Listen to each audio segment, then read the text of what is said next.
Guys പണ്ടത്തെ മുഖ്യമന്ത്രിയായിരുന്നു.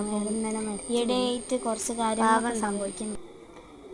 കുറേ ആൾക്കാർ കരയുന്നൊക്കെ ഉണ്ട്. പിന്നെ ഈ അടുത്തായിട്ട് കുറേ മരണങ്ങളൊക്കെ ഇങ്ങനെ പിന്നിട്ടുകൊണ്ടിരിക്കുകയാണ്.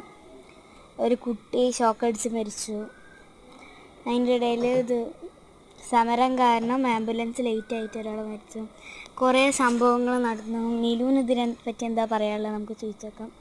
എനിക്ക് പറയാനുള്ളത് ഏറ്റവും നല്ലൊരു ആളായിരുന്നു അയാളില്ലാതെ ഇനി മുതൽ അങ്ങോട്ട് പോകണമെന്ന് പറയുമ്പോൾ അത് ഭയങ്കര കഷ്ടം തന്നെയാണ്. എനിക്ക് പ്രത്യേകിച്ചൊന്നും പറയാനില്ല. ഇത് ഈയിടെയായിട്ട് നല്ല മരണം വരുന്നുണ്ട്. എല്ലാം ദൈവത്തിൻ്റെ ടൈമിലല്ലേ, ഇതൊക്കെ പറയാനുള്ളൂ. ഇനി മുതൽ വോട്ടിംഗ് ഒക്കെ മന്ത്രി ആയിരുന്നോ ചോദിച്ചാൽ എനിക്കറിയില്ല. നല്ല ആളായിരുന്നു. അയാൾ ചില വീഡിയോസും കാര്യങ്ങളും ഒക്കെ ഞങ്ങൾ കാണാറുണ്ട്. ന്യൂസിലിങ്ങനെ വരുമല്ലോ, ഇങ്ങനെ ചെയ്തെന്നൊക്കെ പറഞ്ഞിട്ട്. അപ്പം വോട്ടിംഗ് ആവശ്യം വേണ്ടി വരും. അയാൾ മുഖ്യമന്ത്രി ആയിരുന്നെങ്കിൽ വോട്ടിംഗ് ആവശ്യം വരും. എനിക്ക് കറക്റ്റായിട്ട് അറിയില്ല. ഇപ്പോൾ പറഞ്ഞത് മന്ത്രി ആയിരുന്നു എന്നാണ്.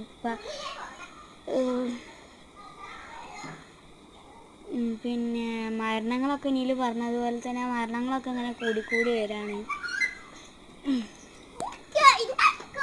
മരണങ്ങളൊക്കെ ഇങ്ങനെ കൂടിക്കൂടി വരുന്നതിനനുസരിച്ചിട്ട് സങ്കടങ്ങളും കൂടിക്കൂടി വരും. കുറേ കാര്യങ്ങൾ നടന്നു. എന്താ പറയുക, കുറേ ആൾക്കാർ മരിച്ചിട്ടുണ്ട്. അത്യാവശ്യത്തിലധികം ആൾക്കാർ മരിച്ചിട്ടുണ്ട്. ഓരോ ദിവസവും ഓരോ വാർത്തകളാണ്. നമ്മൾ ടി വി തുറന്നാൽ മൊത്തം ന്യൂസായിരിക്കും. ഞാനിപ്പോൾ ന്യൂസ് കാണിച്ചു തരാം. നമ്മളവിടെ ടി വി ഓപ്പൺ ആക്കിയിട്ടിരിക്കുകയാണ്. നമ്മൾ ടി വിയിൽ ന്യൂസ് കാണിച്ചു തരാം. വളരെയധികം സങ്കടപ്രദമായിട്ടുള്ള കാര്യമാണ്. കുറേ ആൾക്കാർ യൂട്യൂബിൽ കണ്ടാകാൻ കാരണം എനിക്ക് കൂടുതൽ ലൈക്ക് കിട്ടുന്നോ അങ്ങനെയൊന്നും പറഞ്ഞിട്ടല്ല.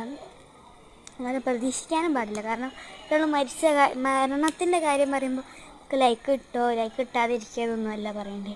ഞാൻ അപ്പോൾ ന്യൂസ് ഓണാക്കിയിട്ട് കാണിച്ചു തരാം.